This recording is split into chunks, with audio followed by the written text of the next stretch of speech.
ఈ హెర్మెనెటిక్స్ అనేటువంటి టాపిక్ నేను పురుషోత్తం ఫ్రాన్సిస్ కలిపి ఎన్నిసార్లు తీసుకున్నామో మాకే తెలియదు. మేమిద్దరం కలిసి చాలాసార్లు తీసుకున్నాం. నేను హెర్మెనెటిక్స్ తీసుకునేవాడిని, ఆయన హోమిలెటిక్స్ తీసుకునేవాడు. మేమిద్దరం చాలాసార్లు తీసుకున్నాం. But still every message has to be born again అన్నట్లు నేనేదో పైన చదవాల. రాత్రి 4:45కి అప్పుడు నేను షట్ డౌన్ చేసి పడుకున్నాను. లిటరల్ సెన్స్లో ఉన్నదాన్ని లిటరల్గా తీసుకోవాలి. మనము ఫిగరేటివ్ అలంకారిక భాషలో ఉన్నది మనం అలంకారికగానే తీసుకోవాలి. ఇది ప్రత్యేకమైన దాంట్లో రెండోది ఏంటంటే అలంకారిక భాష. మనకి చాలా అలంకారాలు ఉంటాయి. నా మిత్రుడు అతను గుత్తిలో ఉంటాడు. అతను తెలుగులో పిహెచ్డి చేశాడు. తను పిహెచ్డి దేని మీద చేశాడు తెలుసా? బైబిల్లో ఉన్నటువంటి అలంకారాల మీద పిహెచ్డి చేశాడు. అంటే ఒక లిటరేచర్ పీస్గా బైబిల్ తీసుకుంటే, అంటే మనము ఒక శైలిని చూపించేటువంటి పుస్తకంగా బైబిల్ తీసుకున్నట్లయితే బైబిల్లో ఉన్నటువంటి అలంకారాలు, ఉన్నన్ని అలంకారాలు ప్రపంచంలో ఇంకే పుస్తకంలో లేవు. చాలా ఎక్కువ అలంకారాలు ఉన్నాయి. ఆ అలంకారాల్ని మనం ఎలా తీసుకోవాలో చూడాలి. ఉదాహరణకి ఉపమానాలంకారం. ఉపమానాలంకారంలో వలి అనేటువంటి పదం ఉంటుంది. ఈ అలంకారాలు చాలా ఉన్నాయి. మొదటి ఉపమానాలంకారం, తర్వాత రూపకాలంకారం. ఉపమానాలంకారానికి రూపకాలంకారానికి ఒకటే ఒక తేడా ఏంటంటే ఉపమానాలంకారానికి వలే ఉంటుంది, రూపకాలంకారానికి ఉండదు డైరెక్ట్గా. ఉపమానాలంకారము వలే అని ఉంటే రూపకాలంకారం డైరెక్ట్గా ఆ నక్కతో ఈ విధంగా చెప్పు, మీరు లోకానికి ఉప్పై ఉన్నారు. ఇది రూపకాలంకారం అన్నమాట. హైపర్బోలే అంటే అతిశయోక్తి. ఒక విషయాన్ని బాగా ఎక్కువ చూపించడానికని అతిశయోక్తిగా మాడతారు. నీ కుడి కన్ను నిన్ను అభ్యంతరపరిచిన ఎడల దాన్ని పెరికి నీ వద్ద నుండి పారవేయము. అంటే దాన్ని వదులుకోవడానికైనా ఇష్టపడాలి కానీ పాపం చేయకూడదు అనేది. నీ నీ నీ కంట్లో ఉన్నటువంటి దూలాన్ని తీసి ఎదురి కంటూ ఉన్నటువంటి నలుస్తీ అనేది కూడా ఒక విధంగా హైపర్బోలే. ఐరనీ అంటే వ్యంగ్యం. వ్యంగ్యం అంటే ఒక సత్యాన్ని వ్యక్తీకరణ చేయడం, బహిర్గతం చేయడానికి నెగిటివ్ వర్డ్స్ ఉపయోగించడం అనమాట. దావీదు రాజు తాను డ్యాన్స్ చేస్తూ ఉంటే ఆ రాణి చెప్తుంది, ఇశ్రాయేలీలకు రాజు అయిన నువ్వు నేడు బట్టలను తీసివేసి ఎంత ఘనముగా కనబడితివో. ఘనము అనేటువంటిది పాజిటివ్ వర్డ్ లాగా ఉంటుంది కానీ అది వ్యంగ్యము. ఆ విధంగా వ్యంగ్యాన్ని ఉపయోగించడం. సంగ్రహంగా వ్రాయబట్టం, apostrophe, direct address to a topic. శిఖరములు గల పర్వతములారా, దేవుడు నివాసముగా కోరుకొని కొండను మీరేలాగా ఓరచూపులు చూస్తున్నారు. ఇది అలంకారం అనమాట. గొడ్రాల పిల్లలు కననిదాన జయగీతమిత్తము. ఈ విధంగా అలంకారాలు ఉంటాయి. రెటారికల్ క్వశ్చన్స్ అంటారు. ఇవి చాలా ఎక్కువగా కనబడతాయి. ఇది యాక్చువల్గా క్వశ్చన్ ఎందుకు అడిగారంటే జవాబు కోసం కాదు, నోరు ముయించడానికి. యెహోవాకు అసాధ్యమైనది ఏదైనా ఉన్నదా? నీ దగ్గర జవాబు నేను ఎక్స్పెక్ట్ చేయట్లా. అది రెటారికల్ అంటారు. ప్రభువు నాకు రోషం పుట్టించదమా, ఆయన కంటే మనము బలవంతులమా? ఇది రెటారికల్. ఇట్లుండగా ఏముందుము, దేవుడు మన పక్షమునుండగా మనకి విరోధి ఎవడు? These are rhetorical questions. అర్థమైందా? ధనవంతుడిని యేసుప్రభువు వారు క్వశ్చన్ అడిగాడు, నువ్వు నన్ను మంచివాడని ఎందుకన్నావు అనే ప్రశ్న. అంటే దేవుడని ఆల్రెడీ డిసైడ్ అయిపోయావు కదా, అది అర్థం అన్నమాట. అయితే చాలామంది ఆ రెటారికల్ క్వశ్చన్ చూసి ఈ వాక్య భాగం మీద ఎంతమంది నన్ను క్వశ్చన్స్ అడిగారు. అది అలంకారిక భాష. సో అది మనం అర్థం చేసుకున్నట్లయితే that would be very good. Anthropomorphism ఇది చాలా ప్రాముఖ్యమైనది. ఆల్రెడీ నేను ఇంట్రడక్షన్లో చెప్పాను. అంటే మానవుడి యొక్క పరిభాషలో ఉన్నటువంటి విషయాన్ని దేవునికి ఆపాదించడం.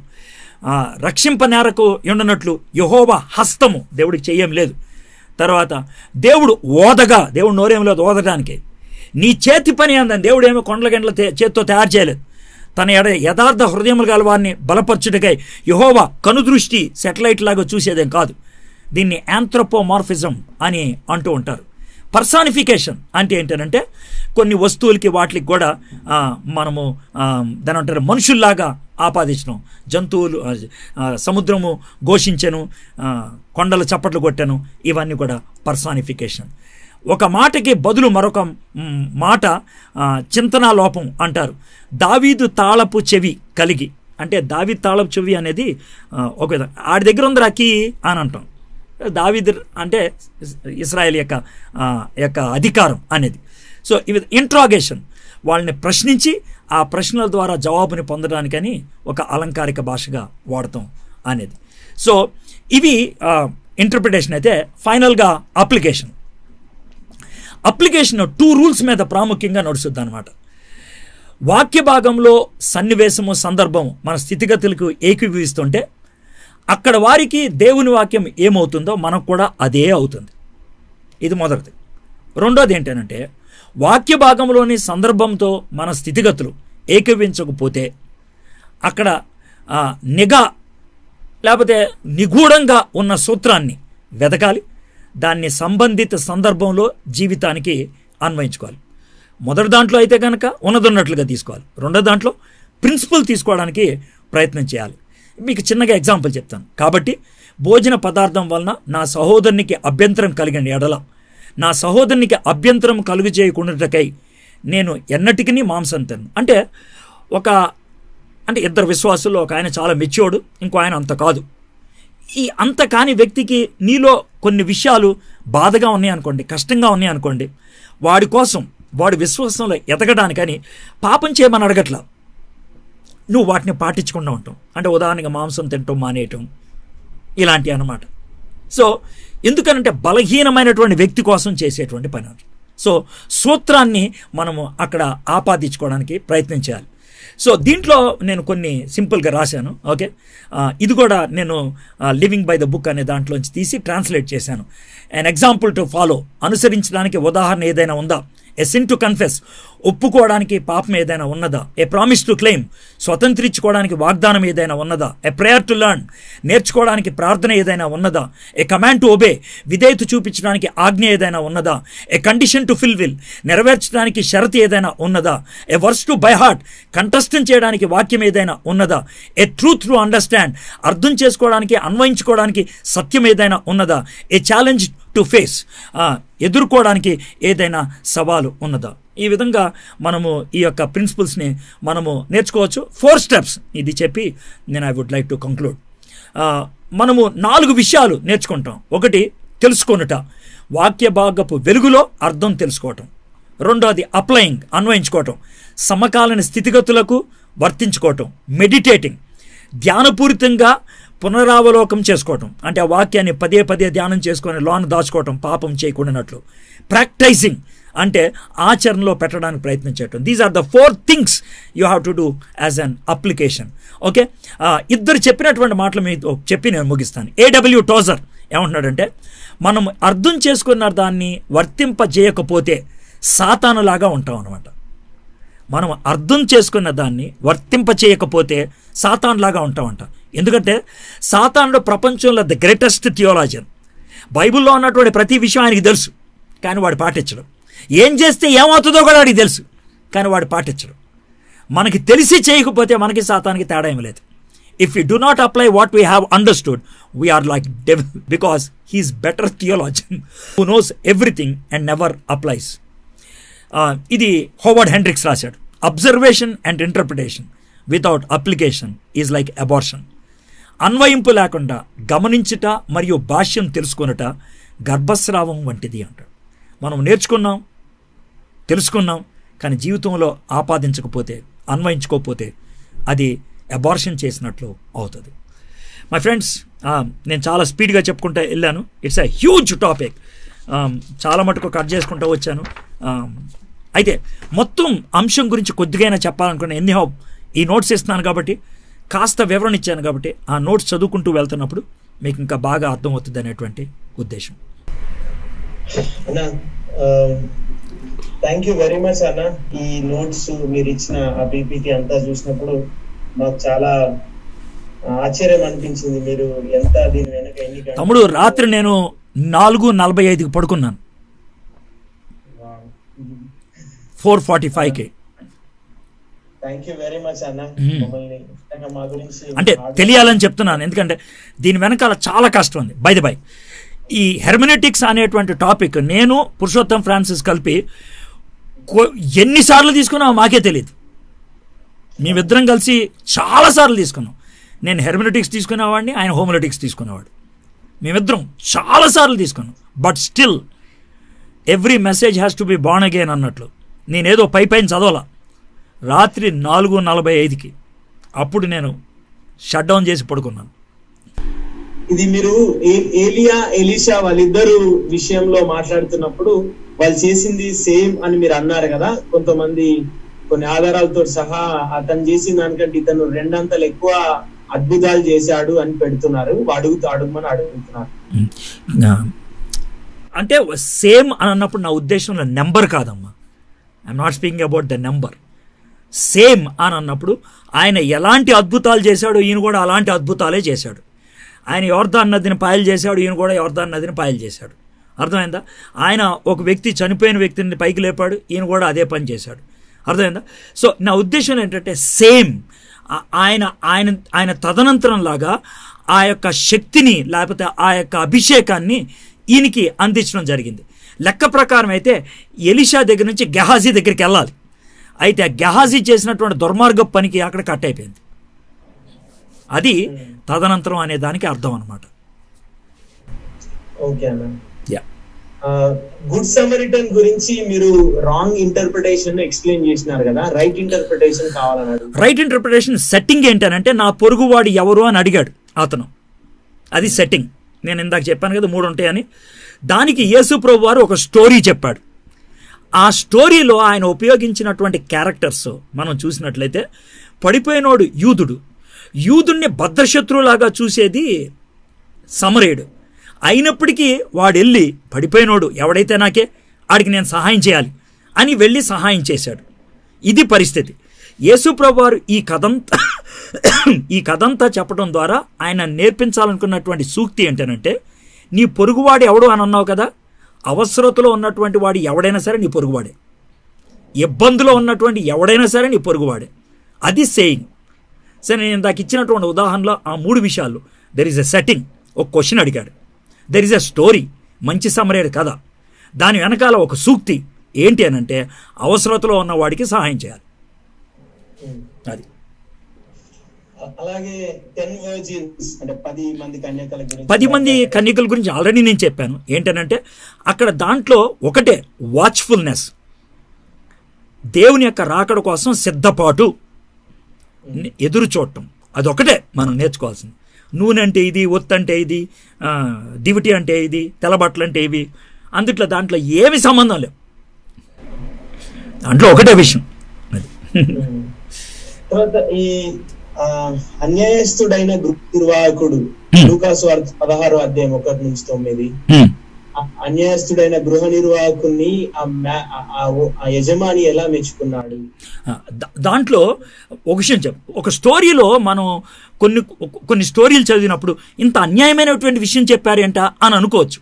అందుకే గుర్తుపెట్టుకోండి, స్టోరీలో ఉన్నటువంటి క్యారెక్టర్స్ని కానీ దాంట్లో ఉన్నటువంటి మొరాలిటీ, నైతికత్వాన్ని కానీ తీసుకోవడానికి ప్రయత్నం చేస్తే అది ఉపమానం అవ్వదు, అది టీచింగ్ అవుతుంది. ఉపమానంలో స్టోరీ ఏదైనా చెప్పొచ్చు, దాంట్లోంచి సూక్తి బయట తీయటం.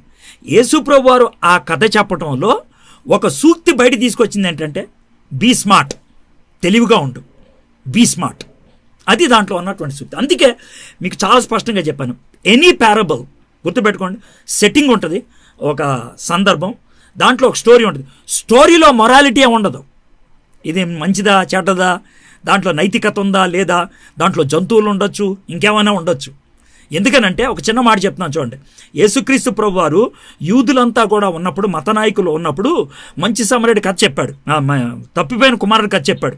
తప్పిపోయిన కుమారుడి కథ చెప్తున్నప్పుడు యేసు ప్రభు నోట్లోంచి ఒక ఉపయోగించకూడనటువంటి పదం పదే వచ్చింది. ఏంటి ఆ పదం తెలుసా? ఆడు పందులు పెంచుతున్నాడు, పందులు పొట్టు తిన్నాడు, పంది పంది పంది పంది అంటే నోర్మే ఓకే పంది పంది అంటావేంటి అని ఎవడొక్కడ ఉండేవాడు. ఎందుకంటే పంది అనే పదం ఉపయోగించకూడదు. ఎన్నిసార్లు ఉపయోగించుంటాడు ఆ కథ చెప్పినాడు, పంది పంది పంది అని. ఎవడొక్కడని ఉంటాడు, 7 సార్లు అన్నావు పంది అని, వెళ్ళి పళ్ళుతోంకొరా అని ఉండేవాడు. సో అక్కడ మొరాలిటీ మనం తీసుకోకూడదు. You have to take only the moral story. నైతికత కాదు మనం తీసుకోవాల్సింది, కథ బాస్ అంటే. ఆ కథలో నేర్చుకునే సూక్తి ఏంటి? సో దాంట్లో స్మార్ట్నెస్ గురించి మాట్లాడారు. ఉప్పు స్తంభము అంటే దాని వెనక ఏమైనా కల్చర్ ఉందా? లోతు భార్య ఉప్పు స్తంభం అయ్యే విషయంలో ఇత్తడి సర్పం అంటే దాని వెనక కూడా ఏమైనా కల్చర్ ఉందా? నేను ఇత్తడి సర్పం వెనకాల కల్చర్ ఏమి లేదు అని అనడానికి స్పష్టంగా చెప్పాను. పాము కాదే అని రక్షించింది, దేవుడు చెప్పిన మాట విధేయత చూపించడానికి చేసిన దాన్ని బట్టి అని. ఒక ఆయన జాన్ స్టార్ట్ గారు ఆ యొక్క ఇత్తడి సర్పం గురించి మాట్లాడుతూ, నేను మర్చిపోయాను కానీ ఎవరో ఒక ఆయన పెయింటింగ్ వేశారంట. ఆ పెయింటింగ్ ద్వారా ఆ ఇత్తడి సర్పం యొక్క దృష్టాంతం నుంచి ఒక అద్భుతమైనటువంటి సందేశం ఇవ్వాలని ఒక పెయింటింగ్ వేశాడు. ఏంటి ఆ పెయింటింగ్ ఏంటంటే, చాలామంది మనుషులు ఉంటారు, ఒక ఇత్తడి సర్పం ఉంటుంది, ఒకళ్ళిద్దరేమో మోషే వైపు చూస్తూ ఉంటారు, వాళ్ళేమో పాము కాటేస్తూ ఉంటుంది. ఒకళ్ళిద్దరేమో అహరోన్ వైపు చూస్తూ ఉంటారు, వాళ్ళని పాము కాటేస్తూ ఉంటుంది. ఒకళ్ళేమో ఇంకో పాము కాటేసేవాడికి కట్లు కడతా ఉంటాడు, ఈయన్ని పాము కాటేస్తూ ఉంటుంది. అయితే ఒకడు మాత్రం ఇత్తడి సర్పం వైపు చూస్తూ ఉంటుంది, వాడి దగ్గరికి పాము రాకుండా ఉంటుంది. ఆ చిన్న బొమ్మలో ఆయన ఎన్ని విషయాలు బోధించాడంటే, ధర్మశాస్త్రం కాదు, యాజకత్వం కాదు, నీకున్నటువంటి ఈ యొక్క తోటి వాళ్ళకి సహాయం చేయటం కాదు నీకు రక్షణ ఇచ్చేది, దేవుని మాటగా విధేయత చూపిస్తే. ఎత్తడి సర్పం దగ్గర నుంచి ఇడికి ఏం రాలా, దేవుడు చెప్పిన మాటగా విధేయత చూపించడం. ఇది ఎలా ఉంటుందనంటే, సింపుల్గా చెప్తున్నాను, రొట్టె ద్రాక్షారసం తీసుకుంటారు కదా, ఆ రొట్టెలోంచి ద్రాక్షారసంలోంచి, అంటే మనకు అర్థమే, ప్రాక్టికల్గా చెప్తాను, మనకి ఏమన్నా వస్తుందా అంటే, సారీ వేరుగా అనుకోవద్దు, నేను ఎందుకు మాట చెప్తున్నాను, చాలా భక్తి భావంతో మనం చేస్తాం, కానీ దాంట్లో ఇట్ ఈస్ ఓన్లీ సింబాలిక్. ఆ పని చేసేటప్పుడు ఎంతగా ఫీల్ అయిపోతామో తెలుసా మనం. ఎందుకనంటే తప్పేం కాదు, వీ హ్యావ్ టు. అయితే ఆ రొట్టెలోంచి ద్రాక్షారసంలోంచి మనకు వచ్చేది ఏమీ లేదు, కానీ చేసే విధానం అందు చూసారా, అది పాజిటివ్గా చేస్తే అంత భక్తినిస్తుంది, నెగిటివ్గా చేస్తే నువ్వు పోయినా పోతావు కూడా. అదే చెప్పాడు పౌలు. భక్తులు ఏమన్నాడు అంటే, దీన్ని చేయాల్సిన విధంగా చెయ్యకో కొంతమందికి జబ్బులు వచ్చాయి, మీరు కొంతమంది పోయారా. విధేయతకి అవిధేయతకి, దేవుడు చెప్పినటువంటి మాటకి మనము అంగీకారం తెలపడం అనేది, తెలిపితే వచ్చే అడ్వాంటేజ్ ఏంటి, తెలపకపోతే వచ్చేటువంటి విపరీతమైన పరిస్థితి ఏంటి, అది క్లియర్ కాన్సెప్ట్ లాగా ఉంటుంది. థ్యాంక్ యూ అన్న. Over to Francis Anna, Shamsu Kumar Anna. Okay, so first of all, thank you on behalf of all these pastors. Great material, excellent. I especially నేను ఎన్నిసార్లు మెటీరియల్ విన్నా కూడా తెలుగులో ఇంత స్పష్టంగా ఎక్స్ప్లెయిన్ చేయడము, చాలా కష్టమైన టెక్నికల్ వర్డ్స్ కూడా. So you did it a wonderful job. So thank you so much, Williams, for all your help. And another thing I want to thank you is ఈ యూట్యూబ్ లో ఓవర్వ్యూ పెడతావు చూడు, గలతీలకు రాసిన పత్రిక. యాక్చువల్ గా చాలా మంది సేవకులకు అది చాలా సహాయకరం. ఎందుకంటే ఓవర్ వ్యూ ఉంటే అప్పుడు మెయిన్ పిక్చర్ ని దృష్టిలో ఉంచుకొని ఆ బుక్ లో ఏ చాప్టర్ అయినా ఏ ప్యాసేజ్ అయినా వాళ్ళు వివరించేటప్పుడు ఓవర్ వ్యూ దృష్టిలో పెట్టుకుంటారు. కాబట్టి I have to tell you, మీకు ఆ బుక్ ఓవర్ వ్యూ ఇచ్చే విషయంలో మాత్రం మీకు చాలా ఫ్యాన్స్ ఉన్నారు, including my wife. Book over view అంటే ముందు విలియమ్స్ బుక్ ఓవర్ వ్యూ చూస్తేనే తర్వాత బుక్స్ అనేది చూస్తున్నారు. So I want to thank you for doing that absolutely great job. Thank you so much. Praise Lord Anna, good morning Anna. Really appreciate your hard work Anna. Praise Lord. మీరు repeat చేస్తారు, I know every subject కి మీరు ఇంతే విధంగా justice చేస్తున్నారు అన్న. May God reward you richly Anna. We praise God for your ministry. Praise Lord Anna. Thank you Anna. Anna, చిన్న question ఏంటంటే, దాని ఇంపార్టెన్స్ మీరు చెప్పారు, తర్వాత రిప్లై చేస్తే ఇంకా ఎనీ ప్రాక్టికల్ ఇన్పుట్స్ ఏమన్నా ఇస్తే మాకందరికి కూడా హెల్ప్ఫుల్ గా ఉంటది కదా. నేనేమంటానంటే, ఇప్పుడు ఈజీ బుక్స్ అయినా సరే కూడా, అంటే ఈజీ, అసలు బైబిల్లో ఏది ఈజీ కాదు, మనోళ్ళు ఈజీగా చెప్పేసుకుంటూ వెళ్ళిపోతున్నారు, కానీ హెర్మెనెటికల్ మెథడాలజీని అవలంబించుకోవటం మొదలు పెడితే అర్థమైందన్న. అంటే ఈ విధంగా నేను స్టడీ చేయాలి, సమాచారాన్ని సేకరించుకోవాలి, అసలు వాస్తవాన్ని ఏంటో వెలికి తీయాలి అనేటువంటి ఆ యొక్క అభ్యాసంలోకి వస్తే, ఆ ప్రాక్టీస్లోకి వస్తే అన్న ఒక మాట చెప్తానన్న, బైబిల్ స్టడీ అనేది ఎంత ఇంట్రెస్టింగ్గా ఉంటుంది అని అంటే, నేను లాస్ట్ 15 days నుంచి 20 days నుంచి ఫస్ట్ పీటర్ మ్యాచ్ చేస్తా ఉన్నాను. You can't leave it. అంటే దావీదు నాకు మాంసం దొరికినట్లు, మెదడు కొవ్వు దొరికినట్లు అని అన్నప్పుడు అది నాకు అర్థం కాలేదు, కానీ now I'm able to understand. పైగా నేను 7 to 10 hours ఎన్ని వచనాలు ధ్యానం చేసేది, 5 to 7 verses అంతే. ఒక రోజుకి గంట ప్రసంగానికి 5 to 7 verses, 105 వచనాలు, 15 ప్రసంగాలు నేను చేసింది. Every message 1 hour. సో దానికి అంత చదివినా కూడా అయ్యో టైం సరిపోవట్లేదే అనే బాధ, కానీ నాకు టయర్డ్ అనిపిస్తుంది, నిద్ర వస్తుంది అని అనుకోలేదు. సో ఆ ఇంట్రెస్ట్ ఎప్పుడు వస్తుందంటే అభ్యాసం చేయటం మొదలు పెడితే. బిగినింగ్లో కష్టం ఉంటుంది, తలనొప్పి అనిపిస్తుంది. బట్ ఆ ఇనీషియల్ హర్డిల్ దాటి కొంచెం ఎంజాయ్ చేయటం మొదలు పెట్టారనుకోండి, సూపర్. పూర్వకాలపు మనుషులు ఎలా చేశారో నాకు తెలియదు, కానీ ఇప్పుడు మనకున్న అడ్వాంటేజ్ ఏంటంటే ఈ వచనం ఎక్కడెక్కడ ఉన్నది అని అనటానికి కాన్ఫిడెన్స్ ఉంది, ఈ మాటకి అర్థం ఏంటో అనటానికి డిక్షనరీలు ఉన్నాయి, ఒకసారి పేజీలు తిప్పడానికి బాధ అయితే కంప్యూటర్ ఉంది. ఇన్నుండి కూడా చేయడానికి ముందుకు రావట్లేదంటే it's the problem with your head and heart. Exactly అన్న, exactly. Thank you for your wonderful suggestion అన్న. అన్న ఇంకొక ప్రశ్న, మార్క్స్ వార్త 9:1 మరియు ఆయన ఇక్కడ నిలిచి ఉన్న వారిలో కొందరు దేవుని రాజ్యము బలముతో వచ్చుట చూచు వరకు మరణము రుచి చూడరని నిశ్చయంగా మీతో చెప్పుచున్నాను అనే దాని ప్రకారంగా వాళ్ళు చనిపోలేదా, లేకపోతే దేవుడు అక్కడ అది దేవుని రాజ్యం రావడం అంటే ఏంటి అనుకుంటున్నారు? తమ్ముడు, థియలాజికల్గా చాలా సింపుల్గా మనం దానికి ఎలా ఎక్స్ప్లెనేషన్ ఇవ్వచ్చు అంటే, ఈ యేసుప్రభు వారు ఈ స్టేట్మెంట్ ఇచ్చిన తర్వాత, ఈ మాట చెప్పిన తర్వాత, ముగ్గురు వ్యక్తుల్ని హెర్మోన్ పర్వతం ఆ ప్రాంతంలో రూపాంతరపు కొండ అంటారు, టెబోర్ అంటారు కొండ, ఆ కొండ మీదకి తీసుకెళ్ళి పరలోక రాజ్యం యొక్క నమూనా చూపించాడు. పరలోకంలో ముగ్గురు ఉంటారు, అంటే 3 రకాలైన మనుషులు. ఒకటి దేవుడు, అది యేసుప్రభు వారు. కొంతమంది చచ్చిపోయి పరలోకంలోకి వెళ్ళేవాడు, దానికి నమూనా మోషే. కొంతమంది చచ్చిపోకుండా ర్యాప్చర్ ద్వారా, ఎత్తబట్టడం ద్వారా పరలోకానికి వెళ్ళేవాడు, దానికి నమూనా ఏలియా. సో ఆ యొక్క పరలోకపు అనుభవాన్ని చూపించారు. ఆ పరలోకపు అనుభవం పేతురు యొక్క మైండ్లో ఎంత చక్కగా ఇమిడిపోయిందంటే, పేతురు రాసినటువంటి 2 పత్రికల్లో ఆ యొక్క అనుభవం గురించి 3 సార్లు ప్రస్తావిస్తాడు. ఎందుకంటే అది తనలో గొప్ప స్థిరత్వాన్ని తీసుకొచ్చింది, గొప్ప హోప్ని తీసుకొచ్చింది. సో ఆ ముగ్గురిని గురించి ఆయన ఆ మాట చెప్పారు. అదే ఇప్పుడు బైబిల్లో ఒక వ్యక్తి గురించి ఏ విషయాలు రాయబడనప్పుడు మనం ఊహించి అనలైజ్ చేసి చెప్పవచ్చా? ఎగ్జాంపుల్ యోబు భార్య గురించి కానీ, నోవా భార్య గురించి కానీ ఏమైనా అనలైజ్ చేసి చెప్పే అవకాశాలు? తమ్ముడు, ఎనలైజ్ అనేటువంటి మాటకి అర్థం ఏంటనంటే, మన దగ్గర ఉన్నటువంటి సమాచారాన్ని మనము జాగ్రత్తగా విశ్లేషించి ఆలోచించి చెప్పేదాన్ని ఎనలైజ్ అంటారు. ఎనలైజ్ అంటే విశ్లేషణ. విశ్లేషణకి పదార్థం ఉండాలి, పదార్థం లేకపోతే విశ్లేషణ కాదు, అది ఇమాజినేషన్. సో ఎనాలిసిస్ అనే మాట ఉందనుకోండి, నో ప్రాబ్లం. ఎనాలిసిస్ అంటే విశ్లేషణ, ఉన్నదాన్ని మనము సేకరించి దానికి మనము ఒక రూపకల్పన చేయటం అన్నమాట.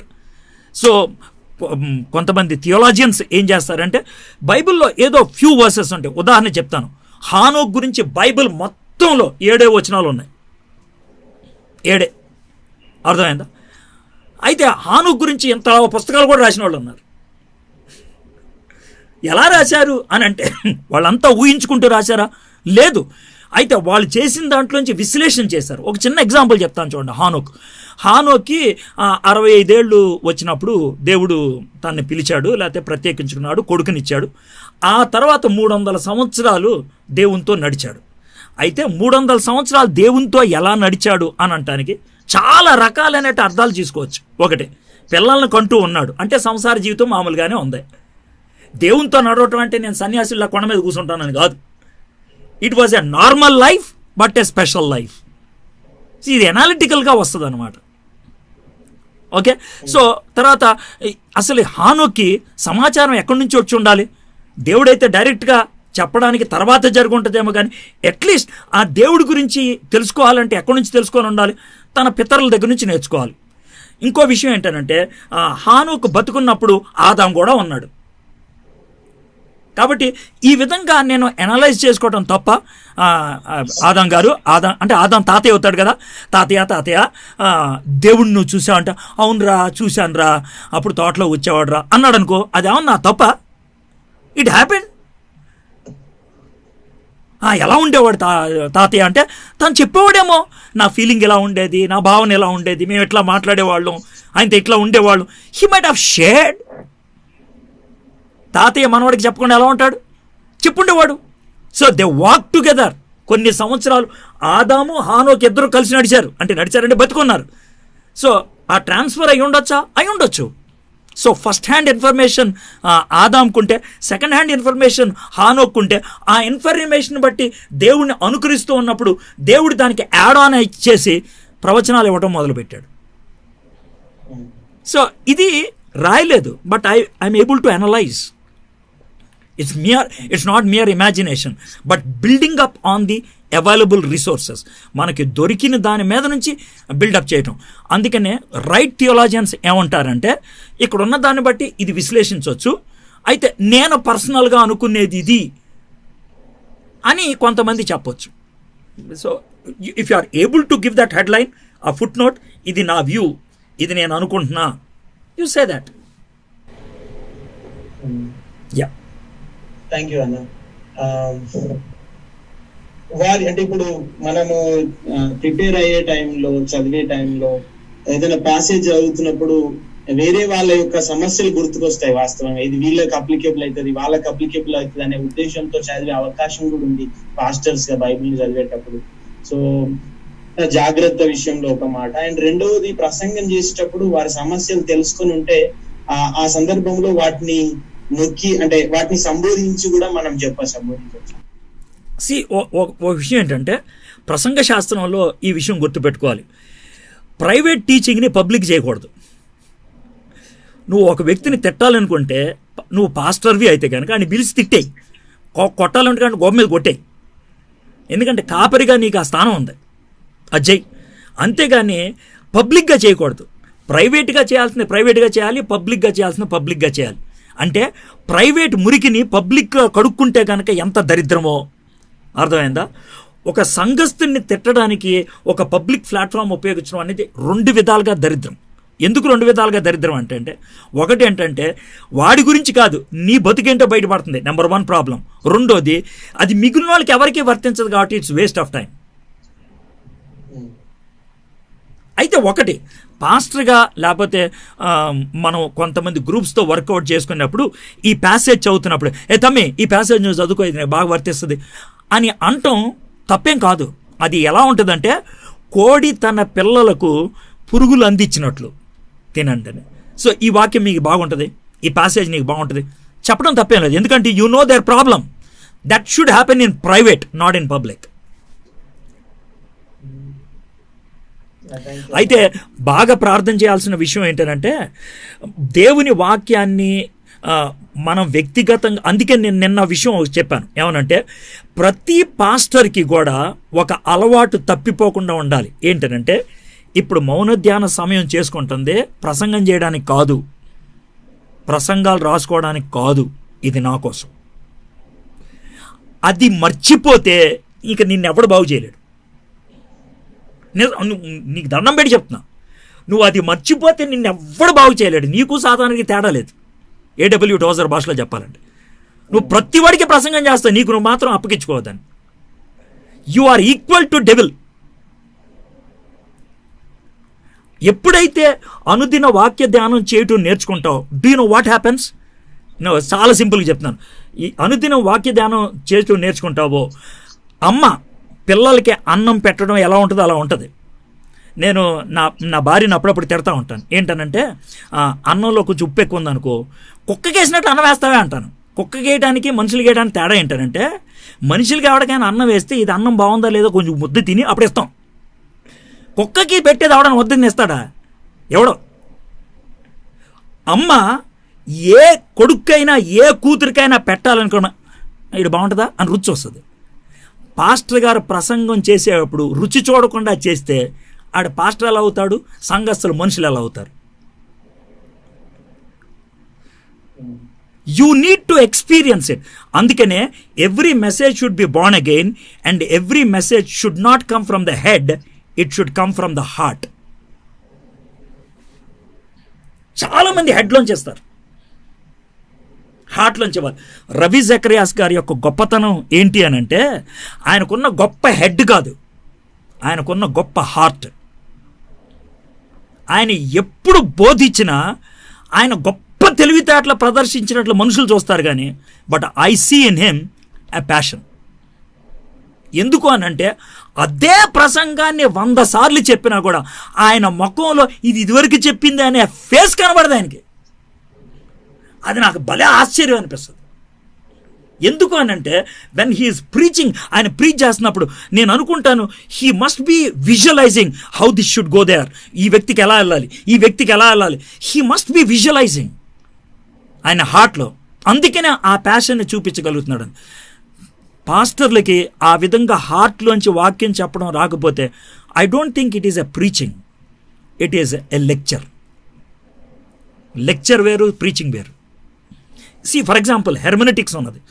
Even when I'm doing this hermeneutics workshop, I'm using a lot of my passion. It comes from my heart. Hello. Yeah. Thank you very much for that answer, Anna. It was heart touching. Yeah. Bible is written in Hebrew, which was later translated into Greek and then to other languages, including Telugu. తెలుగులో ఉన్న అలంకారాలే హీబ్రూలో కూడా ఉన్నాయా? అలంకారము అనేది ఆ భాషలో ఉన్నటువంటి అలంకారాన్ని సమకాలికంగా మన దాంట్లో తీసుకొచ్చాడు. గుర్తుపెట్టుకోండి, లాంగ్వేజెస్లో ఫర్ ఎగ్జాంపుల్ ఉపమానాలంకారము అని తెలుగులో అంటాం, ఇంగ్లీష్లో సిమిలి అంటాం. దానికి ఉన్నటువంటి ప్రిన్సిపల్ అదే.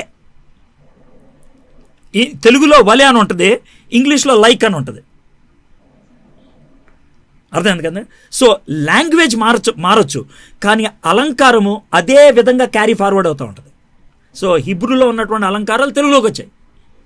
ఆ అలంకారాన్ని అలాగే మనం పెట్టుకున్నాం.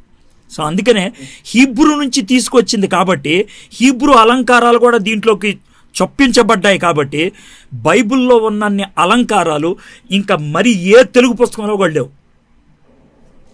అది ఆయన వాదన, ఆయన పిహెచ్డి. అది ఆయన పిహెచ్డిలో ఇందుట్లో ఎందుకు ఇన్ని అలంకారాలు ఉన్నాయనుకో, హీబ్రూ భాషలో ఉన్నటువంటి రిచ్ ఆ యొక్క ఫిగరేటివ్ వర్డ్స్ దీంట్లోకి వచ్చాయి అని ఆయన ఆర్గ్యూ చేశాడు. ఒక వాక్య భాగం లేదా ఒక వచనం అది ఒరిజినల్ గా దాని యొక్క లాంగ్వేజ్ లో ఏ విధమైన అర్థం ఇస్తుంది అనేది అనవసరం. ఈ వచనం ద్వారా దేవుడి ఆత్మ మాకు ఈ పాటనే అర్థం చేయించినాడు అని వాళ్ళు ఒక అర్థం చేసుకొని దాన్నే నమ్మాలని చెప్తూ ఉన్నారు. అది తప్పేం లేదు, అది ఆయన భావం, కానీ అది బైబిల్ భావం కాకపోవచ్చు. నేను ఇలా అర్థం చేసుకున్నా చెప్పు, నువ్వు ఇలా అర్థం చేసుకున్నా చెప్పు, అది నేనేమంటలేదు, అది నీ అర్థం. కానీ బైబిల్ అర్థం అదా కాదా అనేది విషయం. ఇప్పుడు పౌలు రాసిన ఎఫీసీయుల్ రాసిన పత్రికను నేను ఎలా అర్థం చేయాలి, ఓకే మంచిదే. కానీ పౌలు అలా రాశాడా? పౌలు భావం అదా? పౌలు ఉద్దేశం అదా? హెర్మెనెటిక్స్లో అది మెయిన్ విషయం. నేను అందుకనే బిగినింగ్లో నిన్నటి దినాన్ని ఒకటి చెప్పాను. మీనింగ్ అంటే నువ్వేమనుకుంటున్నావు అనేది కాదు, రాసినోడు ఏమనుకుంటున్నాడు అన్నది. అది మనం వెలికి తీయడానికి ప్రయత్నం చేసేటువంటి పద్ధతి. అదే మీకు ఒక చిన్న ఎగ్జాంపుల్ చెప్తాను తమ్ముడు. నాకు చాలా కాలం వరకు ఎండ్రకాయలు అంటారే పీతలు, అవి తినటం రాదు. ఎందుకనంటే ఇక్కడంతా కొట్టుకొని అంతా ఉండదు. సో నాకు ఆ కూర అంటే చాలా అసహ్యంలాగా ఉండేదన్నమాట. ఒట్టి గ్రేవ్ వేసుకొని తినేవాడిని. మా ఇంట్లో వాళ్ళు కొంతమంది ఎటకారం చేసేవాళ్ళు. అర్థమైంది, అరే మెయిన్ వదిలేసి ఈ సొల్లు తింటున్నావు అనేసి. అయితే తర్వాత నేర్పించారు నెమ్మదిగా దాన్ని తినటం ఎలాగో. అప్పుడు ఈ గ్రేవ్ వేసుకోవడం మానేసావు, అయ్యే తినటం మొదలుపెట్టా. ఈ గ్రేవ్ తినేవాడికి అదే బాగుంటుంది, నేనేం చేయను దానికి. మీరు ఫైనల్ గా ఏమైనా క్లోజింగ్ వర్డ్స్, అసలు ఈ బైబిల్ చదివే విషయంలో, అర్థం చేసుకునే విషయంలో ఫైనల్ క్లోజింగ్ వర్డ్స్ ఏమైనా? 2 things I want to tell very personally. ఏంటనంటే బైబిల్ అనేది ఒక విధంగా దేవుడికి నాకు ఉన్నటువంటి ఏకైక మాధ్యమం, the only medium between me and my God. ఇది కనుక నేను మిస్యూజ్ చేస్తే, లేకపోతే దీన్ని నేను యూజ్ చేయకపోతే, my relation with God, my reverence for God పోతది అనేటువంటి భయం ప్రతి పాస్టర్కి ఉంటే, అర్థమైందా, దేవునితో సంబంధం గట్టిగా ఉంచుకొని మిగిలిన వాళ్ళని దేవునితో కలపటానికి సాధ్యమవుతుంది. If you are not connected to God through the scriptures, you cannot connect the people to God through scriptures. అప్పుడేమవుతుంది తెలుసా, చాలామంది గుర్తుపెట్టుకోండి, చాలామంది పాస్టర్లకి ఫాలోవర్స్ ఉంటారు. ఆ ఫాలోవర్స్ దేన్ని బట్టో తెలుసా, అతను చెప్పే కథల బట్టో, అతను చేసిన అద్భుతాలు బట్టో, లేకపోతే అతనుకున్నటువంటి గొప్పతనాన్ని బట్టో. అద్భుతాలు లేకపోతే వాళ్ళకున్నటువంటి గొప్ప గొప్ప విషయాలు నిలకడగా ఉండవు. నిలకడగా ఉండేది ఒకటే, వాక్యం. Give them the word. నువ్వు పోవచ్చు, కానీ వాళ్ళు మాత్రం ఉంటారు. That is the understanding I have for the scriptures. అందుకని I don't want to lose the scriptures. నాకు బైబుల్ వదులుకోవటం అంటే ఇష్టం లేదు. నెంబర్ 2 ఏంటనంటే, దేవుణ్ణి ఎప్పుడు కూడా నేను ఒకటి అడుగుతాను, ప్రభా కొన్ని విషయాలు నాకు మర్చిపోయేటట్లు చేయి ప్రభా అని అడుగుతాను. అది విచిత్రమైన ప్రార్థన అనిపించవచ్చు మీకు. ఎందుకో చెప్పంటారా? నేను యోహాను సువార్త 3:16 తీసామనుకోండి, పాత జ్ఞాపకాలు గుర్తొస్తే చదివేటప్పుడు ఫ్రెష్నెస్ ఉండదు. మీరు ఎప్పుడైనా ప్రార్థన చేశారు లేదు నాకు తెలియదు. I pray this, God help me to forget certain things so that I may have the freshness. నూతనత్వం కలిగి ఉండటానికి. అంటే మర్చిపోవటం అంటే దేవుడు చేసిన ఉపకారాలు కాదు, లేకపోతే దేవుడు చేసిన మహోపకారాలు కాదు. ఈ యొక్క ఇన్డెప్త్ థాట్స్లోకి వెళ్ళటానికి చాలాసార్లు మీరు మీ అనుభవం ఏంటి ఉంటుంది, ఈ వచనం చదవడానికి ఇది వచ్చినా మనకి అని వెళ్ళిపోతాం మనం అంతే. మొదటి వచనం చదివి 2 వర్డ్స్ చదివి తర్వాత వచనం కూడా చదవం, నెక్స్ట్ వర్డ్లోకి వెళ్ళిపోతాం. ఎందుకు అని అంటే it also sits in our head. అది నాకు తెలుసు. అందుకనే if you can kill that, you want to read it again. So these are the 2 lessons I can tell. Thank you అన్న.